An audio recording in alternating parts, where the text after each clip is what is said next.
Ever wondered why some of the most beloved dishes in American history have completely vanished from menus?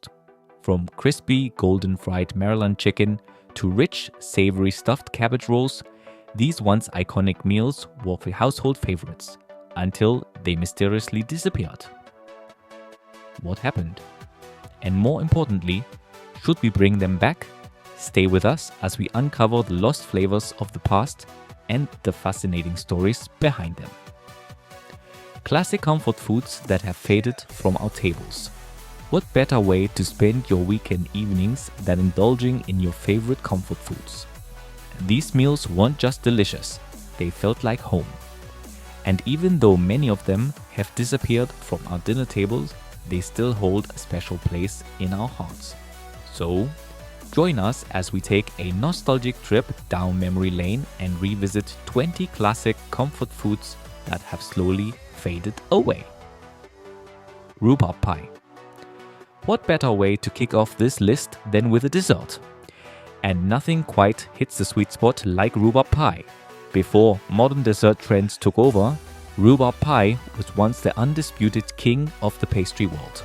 One bite was never enough. In the 1960s and 1970s, it seemed like every town had a bakery selling this tangy, delicious treat.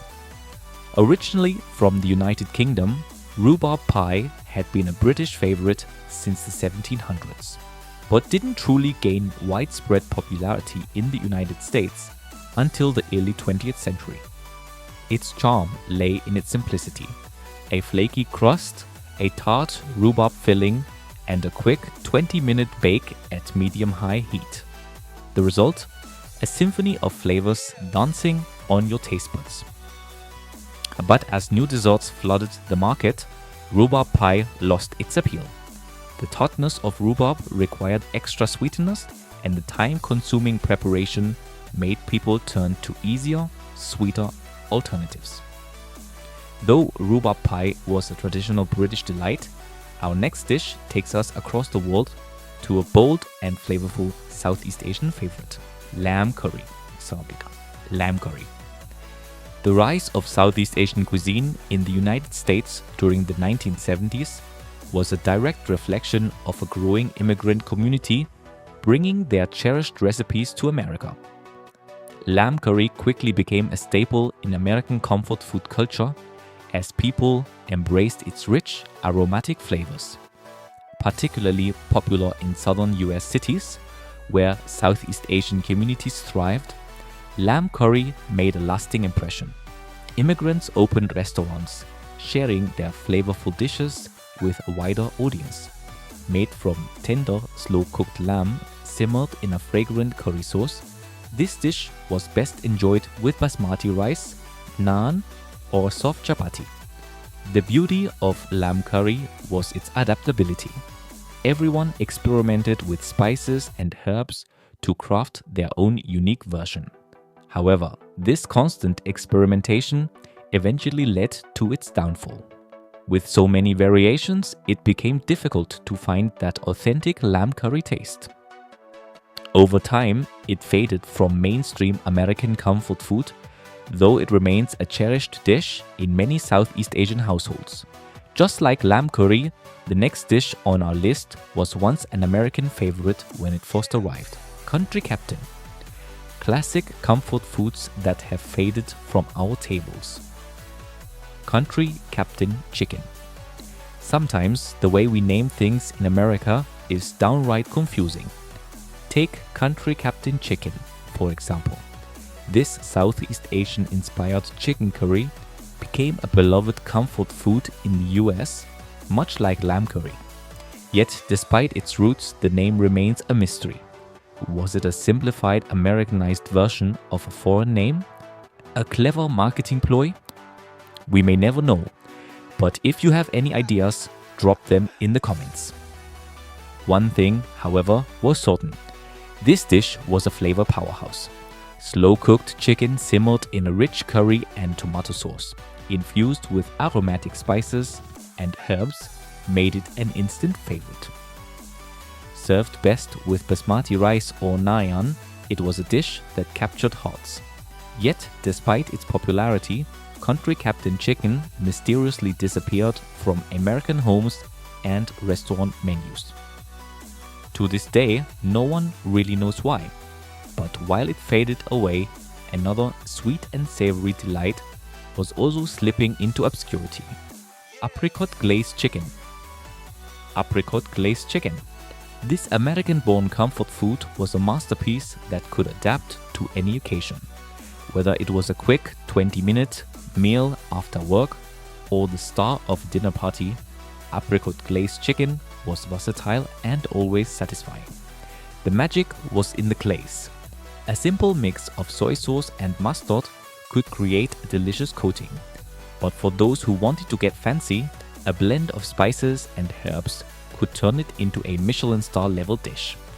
Paired with golden brown grilled chicken, it was a flavor explosion. Ironically, apricots were never a huge part of the American diet until apricot glazed chicken arrived. But as apricot production in the US declined, they became harder and pricier to find. With that, this dish slowly faded into the background, remembered only by those lucky enough to have enjoyed it. Still, as short-lived as apricot glazed chicken was, our next dish was even more of a vanishing act: veal piccata. Veal piccata, while the previous dishes were beloved staples, veal piccata was in a class of its own. If those dishes were roadside attractions, this was the main event, the culinary equivalent of a magic show. Even a basic version of veal piccata could take an hour to prepare. So why was this dish considered comfort food? Simple. Sometimes comfort comes from effort. Think about the satisfaction of turning in a paper you worked hard on and getting the highest grade. That's the same feeling you got from making veal piccata.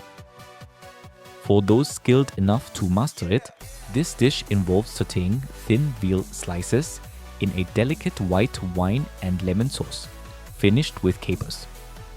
The best part? You didn't need a lot of meat to create a restaurant-quality meal. However, as fast-paced lifestyles took over, people no longer had the luxury of spending hours on elaborate meals. Instead, they opted for takeout or dining out, and veal piccata slowly faded into history. Our next dish suffered a similar fate: Swedish meatballs. Swedish meatballs. Most people today know meatballs only as part of a spaghetti dish, but they might never get to experience the magic of Swedish meatballs. These tiny, flavor-packed delights were made from a mix of beef, pork, breadcrumbs, eggs, and a blend of spices that gave them their signature taste. There was nothing quite like biting into a juicy Swedish meatball, especially when paired with lingonberry sauce or a rich, dark gravy. Originally from Sweden, these meatballs were passed down through generations before making their way to America with Swedish immigrants. Once they arrived, they took the country by storm, appearing in homes and restaurant menus everywhere. But despite their immense popularity, Swedish meatballs eventually lost their place at the dinner table. The reason? They simply couldn't compete with the beloved Italian spaghetti and meatballs, which became the go-to comfort meal. For those seeking a healthier alternative, though, our next dish might have been the perfect fit: chicken fricassee. Chicken fricassee. Of all the chicken dishes on this list, chicken fricassee might just be the most underrated. This creamy, tender chicken dish was simmered in a fragrant stew enriched with chicken stock, butter, and a medley of onions, mushrooms, garlic, and heavy cream. The result? A luxurious, velvety sauce that transformed simple chicken into something truly special. Chicken fricassee gained traction in the late 80s when Americans started prioritizing healthier eating. It was seen as a better alternative to fast food, offering a home-cooked meal that was both nutritious and delicious. Plus, it was incredibly easy to make, which meant busy moms could prepare it quickly without sacrificing flavor. For a while, chicken fricassee became a Thanksgiving favorite, offering families a break from the traditional roasted turkey. But eventually, tradition won out, and turkey reclaimed its spot as the holiday centerpiece, pushing chicken fricassee into the background. While main dishes are great, it's time to highlight a side dish that was once a staple: creamed onions. Creamed onions. They may not have been the flashiest dish, but creamed onions were once a beloved comfort food, especially during the colder months. This hearty, creamy dish arrived in America with British immigrants and quickly became a staple in homes across the country. Of course, as with any dish, Americans put their own spin on it, adding new flavors and ingredients to make it even more irresistible. Made from boiled pearl onions, heavy cream, parsley, and chicken stock, creamed onions had a rich, velvety texture that was impossible to resist. It was the kind of dish that made any meal feel more complete, offering a warm, comforting bite with every spoonful. However, creamed onions peaked during the 1960s, a time when American home cooking was in desperate need of reinvention. As more colorful, creative dishes entered the culinary scene, this once popular dish slowly faded away. Speaking of luxurious dishes, our next entry had a taste fit for royalty: Crab Imperial. Crab Imperial, with a name like Crab Imperial, you'd expect a dish fit for a king. And you wouldn't be wrong. This rich, creamy seafood dish combines succulent crab meat with eggs, tangy lemon juice, flour, and heavy cream, all baked to a golden brown perfection. It was a dish that felt extravagant, yet it was a beloved comfort food, especially in the Northwest and Alaska, where crab fishing was a way of life. Unfortunately, as government regulations limited crab fishing and tuna became a more popular seafood choice, Crab Imperial began to fade from menus.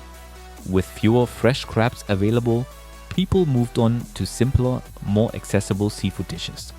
Still, its disappearance wasn't as shocking as what happened to our next dish: mashed potatoes with sour cream. Mashed potatoes with sour cream. Mashed potatoes have long been the ultimate American comfort food. Easy to make, affordable, and incredibly satisfying. But at one point, a simple addition changed everything: sour cream. This sharp, tangy ingredient took mashed potatoes to a whole new level, adding a creamy richness that made them even more irresistible. For years, mashed potatoes with sour cream were a staple at dinner tables, bringing warmth and comfort with every bite. However, over time, people grew tired of the same flavors and began experimenting. They started adding different ingredients, some great, others questionable, in a never-ending quest to elevate mashed potatoes. While some variations stuck, others faded, and the original mashed potatoes with sour cream slowly lost their place in the spotlight. As food trends evolved, classic comfort foods like this one faded into the background. But while mashed potatoes may have had their time, our next dish had an even shorter-lived glory: salmon loaf. Salmon loaf. In the 1950s, processed foods flooded the market as a byproduct of World War II. While convenient, people grew tired of meals straight from cans and boxes. Out of that frustration emerged a dish that added a homemade touch: salmon loaf. If you've never had it before, imagine a meatloaf where salmon takes center stage, topped with crispy crackers for added texture. The flakiness of the salmon, combined with ingredients like eggs and mayonnaise, creates a rich, creamy bite. As the name suggests, fresh salmon is ideal, but canned salmon works just as well. Bones and skin included, adding extra depth to the flavor.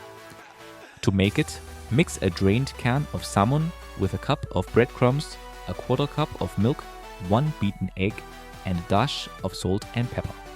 Transfer the mixture into a greased loaf pan and bake for 30 to 35 minutes. The true magic happens when slicing, so let it cool before serving. Simple yet satisfying, salmon loaf was a staple of its time. But if you thought that was an unusual combination, wait until you hear about our next dish. Baked pineapple ham. Baked pineapple ham. A dish that combines ham and pineapple may sound unexpected today, but back in the day, it was a culinary sensation. Its signature element? A caramelized pineapple glaze that formed a glossy, sweet coating as the ham baked, giving it a unique blend of sweet and savory goodness. This dish soared in popularity as American cooking trends embraced bold, sweet and tangy flavors. It gained traction after a 1925 cookbook featured 99 tempting pineapple treats, further fueled by the rise of Hawaiian tourism.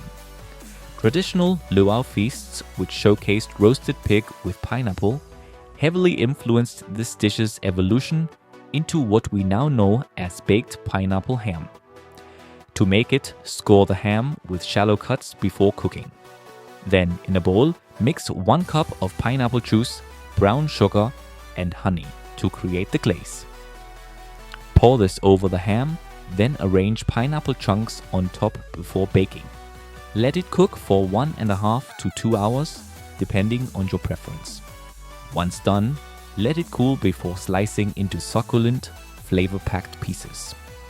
Despite its incredible taste, baked pineapple ham slowly faded from American dinner tables. As trends shifted toward simpler flavors and more conventional presentations, people became less willing to experiment, causing this delightful dish to slip into obscurity. A true loss to time, much like the next dish on our list, potato dumplings. Potato dumplings. Ja, originally from Germany, potato dumplings quickly became a favorite in America. And it's easy to see why. This simple yet flavorful dish was easy to make and even easier to enjoy. To prepare them, start by mashing your potatoes until smooth.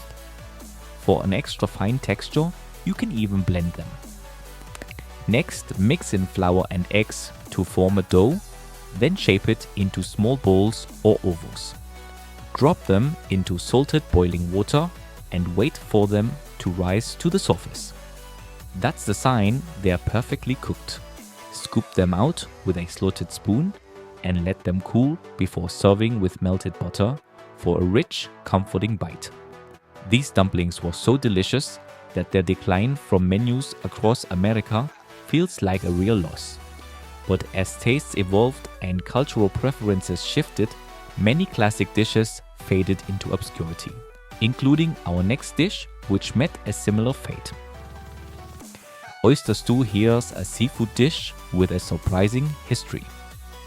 Once a beloved holiday tradition along the coastal regions of America, oyster stew became a staple in the Chesapeake Bay area when oysters were abundant and cheap in the 19th century.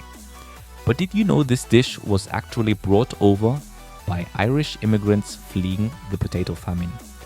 With Catholic tradition forbidding meat on Christmas Eve, many Irish families turned to seafood instead, using oysters as a substitute for fish. Over time, this creamy and flavorful stew became a Christmas tradition for people of all backgrounds. Unlike a simple vegetable broth, oyster stew was a rich and comforting meal, often served with oyster crackers. Yes, that's where they got their name. To make it, start by heating milk in a large pot over medium-high heat. In a separate pan, melt butter while stirring constantly. Just before the milk reaches a boil, pour in fresh oysters along with their juices, then season with salt and pepper. Keep stirring until the edges of the oysters start to curl. That's your cue that the stew is done. Turn off the heat and serve immediately. Although oyster stew had a dedicated fan base, it never quite reached widespread popularity beyond the East Coast. As native oyster populations declined in the late 20th century and other seafood recipes took center stage, this once iconic dish gradually disappeared from American tables. But if you love seafood, you might just enjoy our next dish. One that also took the culinary world by storm before vanishing. Haddock chowder. When it comes to chowder, you can never go wrong, especially with a hearty bowl of haddock chowder. This comforting dish traces its origins back to European fishing communities in the 1700s, making its way to America with early immigrants. It became a staple along the East Coast, particularly beloved in states like Maine and New England. By the late 1800s and early 1900s, it was a go-to meal for fishing communities, where haddock was a prime catch. Rich, creamy, and packed with flavor, haddock chowder was as satisfying as it was easy to make. The recipe called for butter, onions, potatoes, fresh haddock, heavy cream, kosher salt, white pepper, and dried dill. To prepare it, onions were first sautéed in butter before adding boiled potatoes. The haddock was then cooked in the potato water before being combined with the potatoes and onions in a larger pot. Slowly, the potato broth and heavy cream was stirred in, followed by seasoning and a touch of dried dill. After simmering for 10 minutes, the chowder was ready to serve. Warm, creamy, and absolutely delicious. For generations, haddock chowder remained a beloved dish, offering a taste of tradition and comfort. However, as the 1950s and 60s ushered in a preference for simpler meals, the dish slowly faded from dinner tables. Many found the texture too light and began favoring thicker seafood chowders, leading to its decline. Speaking of seafood classics, our next dish was just as iconic. Codfish cakes. The exact origins of codfish cakes remain debated, but many believe they can be traced back to Portugal. What isn't up for debate, however, is just how delicious they were. Thanks to its long shelf life, salted cod was a staple ingredient in many coastal American kitchens in the early 1900s. Back then, codfish cakes were widely available and could be found in nearly every local store. But as time passed, this once popular dish started disappearing from menus. Making codfish cakes was a labor of love. First, the fish had to be rinsed and soaked for a full day, with the water changed every 6 hours. Afterwards, it was boiled twice for about 10 minutes each time. Once cooled slightly, the fish was flaked, with bones carefully removed. The flaky cod was then combined with mashed potatoes, butter, grated shallots, milk, and pepper.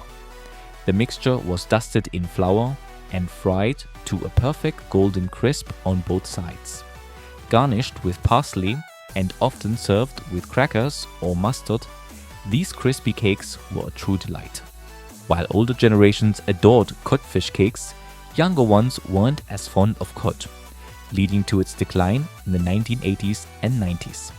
As food trends shifted, other seafood dishes took center stage, pushing cod-based recipes further into obscurity. Now, let's take a break from seafood and dive into our next treat. One that's rich, creamy, and undeniably classic. Welsh rarebit. It might sound ironic, but despite its name, Welsh rarebit is a completely vegetarian dish. Its origins remain unclear, though it first appeared in British cookbooks in the mid-18th century. Oddly enough, it has no real connection to Welsh cuisine.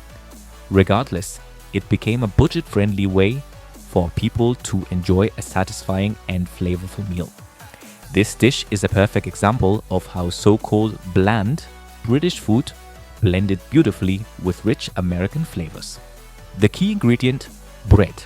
Start by toasting 4 thick slices. In a saucepan over medium heat, melt 2 tablespoons of butter. Once bubbly, whisk in 2 tablespoons of flour and cook until golden and slightly nutty, about 2 minutes. Gradually whisk in milk, mustard, Worcestershire sauce, a splash of beer, and 3/4 of a cup of heavy cream, letting it simmer briefly. Remove from heat and stir in cheese until the sauce turns velvety smooth. Pour this rich, creamy topping generously over the toasted bread slices, and you've got yourself a true comfort food. Welsh rarebit remained a favorite for generations, thanks to its simple yet savory taste. However, as the 20th century progressed, it struggled to compete with the ever-growing variety of modern comfort foods. Eventually, it faded into culinary obscurity. Tomato aspic, a staple of luncheon buffets across America, tomato aspic was known for its striking red color and the flavorful addition of chicken and shrimp. Though largely forgotten today, it was once a beloved dish, especially among those who appreciated its unique texture and taste. Aspic rose to popularity in the 1950s, when gelatin-based dishes became all the rage. With World War II in the rearview mirror, convenience foods were booming, and packaged ingredients like canned tomato soup made it easier than ever to prepare traditional aspics while keeping their vibrant appeal. While the idea of a tomato-flavored gelatin dish might sound odd today, it was a nostalgic favorite for many older generations.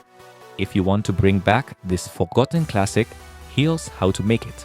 Start by sprinkling gelatin over cold water in a bowl, letting it sit for about 5 minutes before whisking until fully dissolved.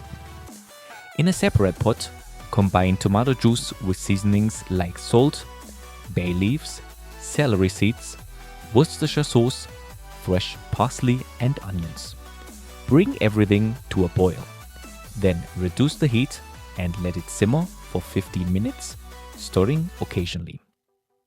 Stir in lemon juice and the dissolved gelatin, then pour the mixture into a mold.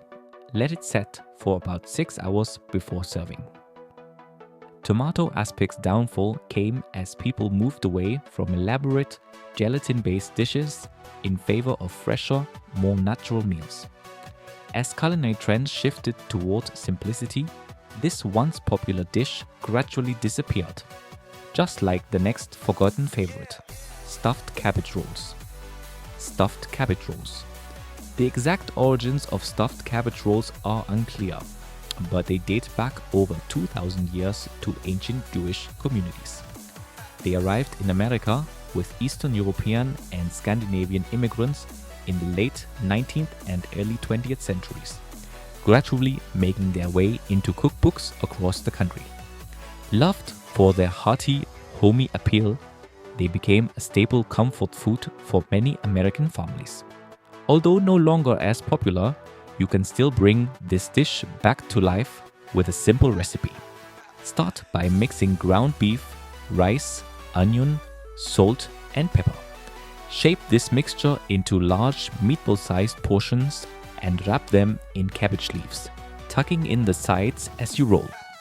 Arrange them in a covered pan, then prepare a stock using tomatoes, a tablespoon of sweet paprika, and vegetables. Pour this flavorful mixture over the rolls and bake everything at medium heat for about an hour and a half. For a creamy finish, stir in sour cream at the end or serve it on the side. Just be careful not to cook the sour cream, as it can curdle. Pro tip: stuffed cabbage rolls taste even better when prepared the night before and reheated the next day. However, since the dish was never a mainstream favorite, it struggled to survive when food trends shifted towards simpler presentations. Just like our next forgotten classic. Chicken à la Maryland. Tracing the exact history of this dish is tricky, but if you grew up in Virginia or Georgia in the 80s or 90s, you've likely encountered this southern favorite, also known as Maryland chicken. It gained national attention when Chef Auguste Escoffier included the recipe in his 1934 cookbook Ma Cuisine, sparking its inclusion in countless American cookbooks.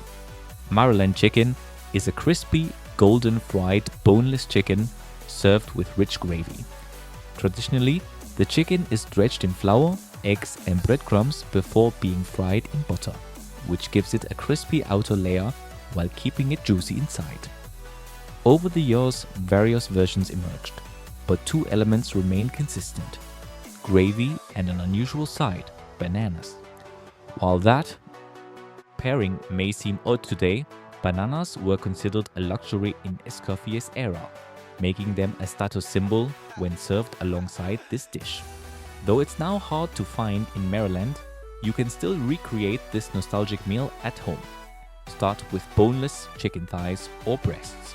Mix flour, paprika, garlic powder, onion powder, salt and pepper in a bowl. Dip the chicken in buttermilk, coat it in the seasoned mixture, and fry in hot oil for 6 to 8 minutes per side until golden brown. Pair it with mashed potatoes and vegetables for a classic Southern feast. Despite its rich history, Maryland chicken has faded from modern menus, largely due to the growing awareness of health and nutrition, which led to a decline in fried food consumption. And that wraps up our journey through these forgotten dishes. Which one would you love to see make a comeback? And which one should stay in the past? Let us know in the comments. If you enjoyed this video, don't forget to like, share and subscribe. See you in the next one.